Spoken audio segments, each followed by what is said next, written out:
سرخط خبرهای مهم: مرگ دو زاده تاجیکستان در صدمه در روسیه، حمله مرزبانان تاجیک با بی‌سرنشین‌های ساخت وطنی به قاچاقبران در مرز و کوریرهای تاجیک در سنت پترزبورگ بیکار می‌مانند.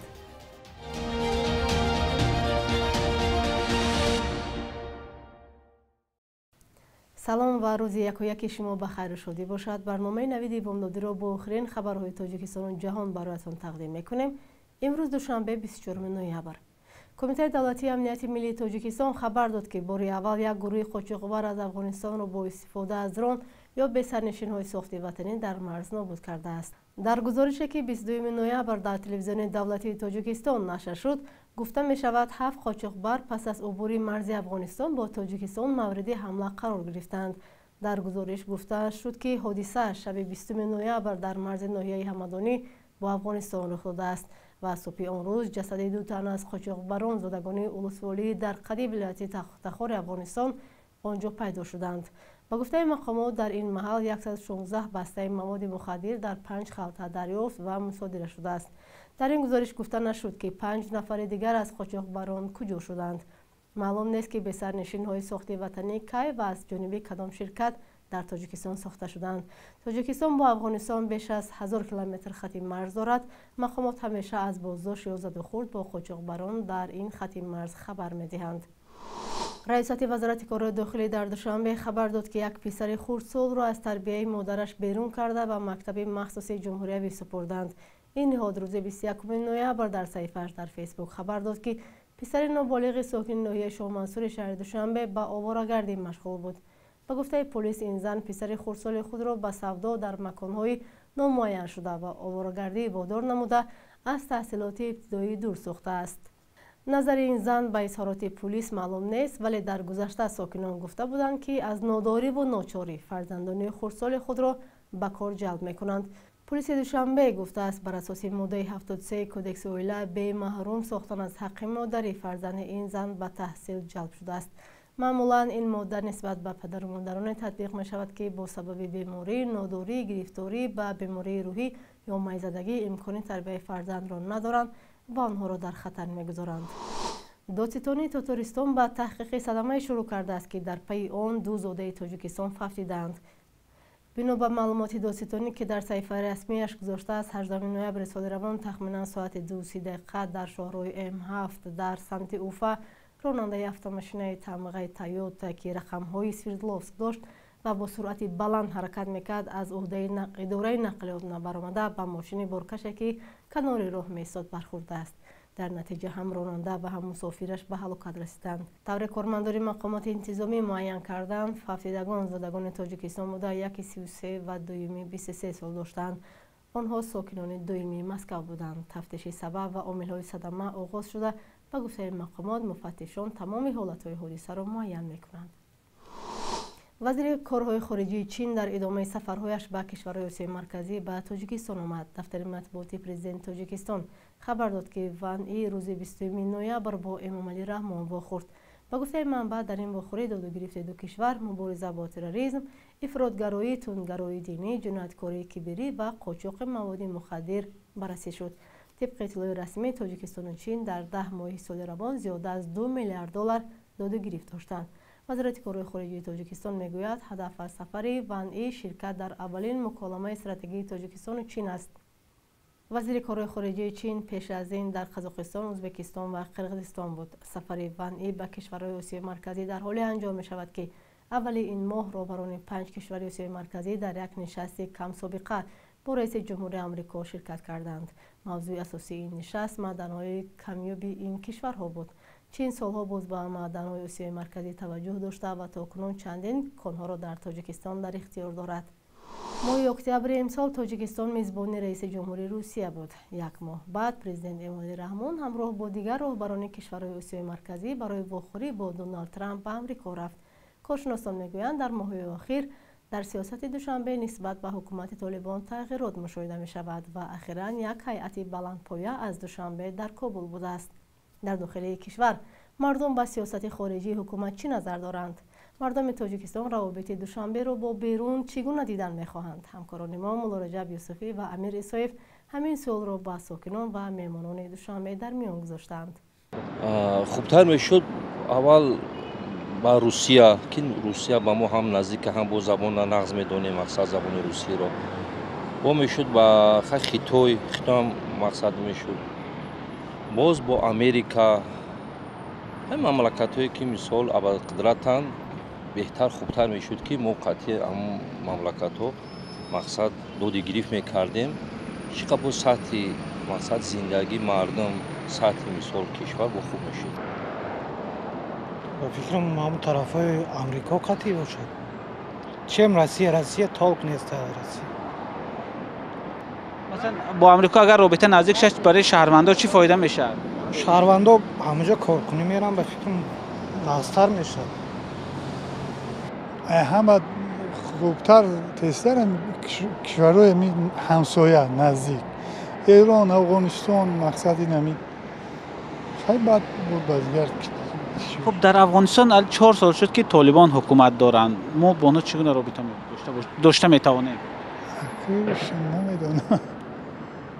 نمیدونم خیلی یکان معامله ممکن بین دولتداری باشه آخه یکان بهبودی بین Россия, конечно, همین نمی تاجیکستان زیاد شده Россия. همین Россия خاطر باید отношения رو ساز کنیم که رفت آمد ما را غم نتن در Россия. خب بغیر از روسیه بغیر از Россия بعد بغیر از Россia جا نرفتن نمیدونم. فقط هم Россia. با کشور همسایه چیه؟ کشور همسایه با فکر من ازبکستان نزدیکتر ازبک‌ها خاطر دیگه قرقیزای نه ساز شده отношения خاطر قرقیزا. دیگه نمیدونم افغانو اگه با فکرم نمیشد خیلی همه قطعی همه چرا با افغان ها نمیشه؟ منظورم با افغانستان چرا نمیشه؟ با نمیدونم اگه با جوسکی بدن برای همین خیلی حرکت کردن نکرد общий язык یافتن نکرد قطعی همه همسایه ها تمام. من فکر میکنم که با کشورهای اروپا ما همچون مهاجر رفتیم در فدراسیون روسیه کار میکنیم سالهای اخیر بسیار مناسبت آنها با شهروندان تاجیک بسیار بد شده است یعنی که بلند برداشتن پاتین هر سال مناسبت درشت آنها با شهروندان همین تاجیکستان بهتر است که با کشورهای اروپا اگر رابطه ها پیدا شوند این خوبتر میشود خیلی که به قول خود روسا میگن اونجا وزماج نیست یا که همین امکانیت ها بیشتر است فقط راههای یافتن در کار که شهروندان ما با اون کشورها رفت آمد کرده توانند. اینا ما جدا کنیم فکر میکنم اصلا باید جدا نکنیم خطی همه باید دوستی بشه تمام خطی همه باید دوستی بشه وقتی جدا شد علاقه مخالفی بگیم که قانونهای بین المللی میشه اون خیلی است برای همه مثل کشورها ما دروازه ما شده یکان ممنونیت نیست دوستی برای اصلا برای همسایه ها دوستی یعنی بیشتر با همسایه ها باید؟ بله چرا فکر می‌کنید بیشتر با همسایه ها ما باید رابطه نزدیکتر داشته باشیم؟ برای که رفت و آمد بسیارتر شد مثلا خیشته برگری هستن بین هم دیگر مثلا بین ازبکستان و تاجیکستان نفری هستن که داده گریف دارن اویلوی زندگی دارن هم خیلی برای اینا.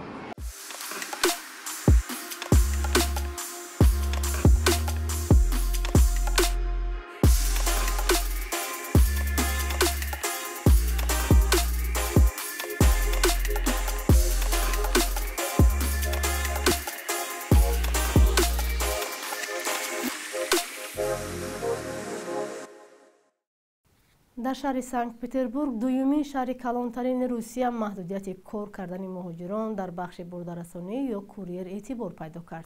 از 20 نوامبر خارجانی که اجازه کار یا پتنت هم دارند دیگر نمیتوانند در بخش خدمت رسانی کوریری کار کنند. بر اساس قرار والی سنت پتربورگ که ماه آگوست به امضا رسید به مهاجران رساندن غذا و تمام نمود مال و کالا منع کرده شده است. مقامات سنت پتربورگ هدف از قبول این قرار را مبارزه با کار پنهانی، بهتر کردن خدمات در بخش کالارسانی و تأسیس جایهای نوی کاری برای شهروندان روسیه پیش از همان جوانان و دانشجویان گفتند. رساندن مال و کالا یا کوریر یک کاری درآمدناک برای مهاجران گفته میشد. به گفته شرکت‌های خدمت رسانی کوریری سنت پتربورگ به شهر تبدیل می‌یافت که کوریرهای آن در روسیه نظر به همکارانشان در دیگر شهرها پولی از همه بیشتر می‌گرفتند. در همین حال با نوشته فانتانکا در روزی اولی محدودیت نرخ برداررسانی در برخی از منطقه‌های سنت پتربورگ بیش از 40% افزایش یافت.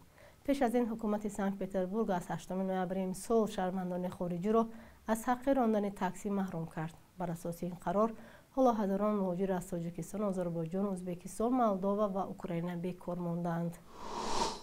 بخش یک روز تاریخ از مهمترین تحولات تاریخی برای امروز 24 نوامبر خبر می‌دهد.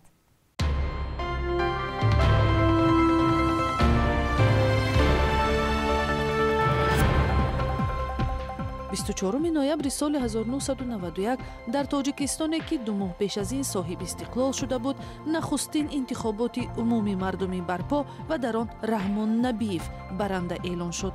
барои иштирок дар ин интихобот 11 номзад сабти ном шуд ки барои таърихи тоҷикистон бесобиқа буд. ҳизбу созмонҳои ғайрикоммунистӣ аз номзадии Давлатхудо Назаров коргардони синамо пуштибонӣ карданд. мақомоти маъмурӣ аз номзадии Раҳмон Набиев раҳбари пешини Тоҷикистони шӯравӣ ҳукумати Набиев 1 сол давом кард. аз 24 ноябри соли 2009 дар Тоҷикистон бо қарори ҳукумат рӯзи парчами миллӣ таҷлил мешавад ки соли 1992 ҳамчун яке аз рамзҳои давлат қабул шуд. парчами миллии Тоҷикистон ки аз рангҳои сурху сафеду сабз ба як тоҷу 7 ситора иборат аст, дар қатори суруд ва нишони миллӣ яке аз рамзҳои давлатдорӣ ба ҳисоб меравад. ин ҷашн мавриди интиқоди фаъолони сиёсӣ шудааст, чун бо ташкили раҳпаймоиҳои донишҷӯён мақомот бори дигар ба таблиғи ҳукумат мепардозанд. 24 ноябри соли 1942 таваллуди ҳунарпешаи маъруфи театру синамо Сайрам Исоева аст. Сайрам Исоева бо иҷрои нақши гурдофарӣ дар силсила филмҳои Борис Кимёгаров бар асоси Шоҳномаи Фирдавсӣ маъруфияти сартосарӣ касб кард. дар даҳҳо филму намоишномаҳо ва бештар нақшҳои мазҳакавӣ иҷро карда, давоми 60 сол дар як макон театри мусиқиву мазҳакавӣ ба номи Камоли Хуҷандӣ кор кардааст. بانک ملی صبح امروز 1000 روبل روسی را با 117 سومانی، 100 یورو با 1070 سومانی و 100 دلار را 929 سومانی مقرر کرده است. اما در بانک‌های تجاری تاجیکستان ارزش اسعار خارجی فرق می‌کند.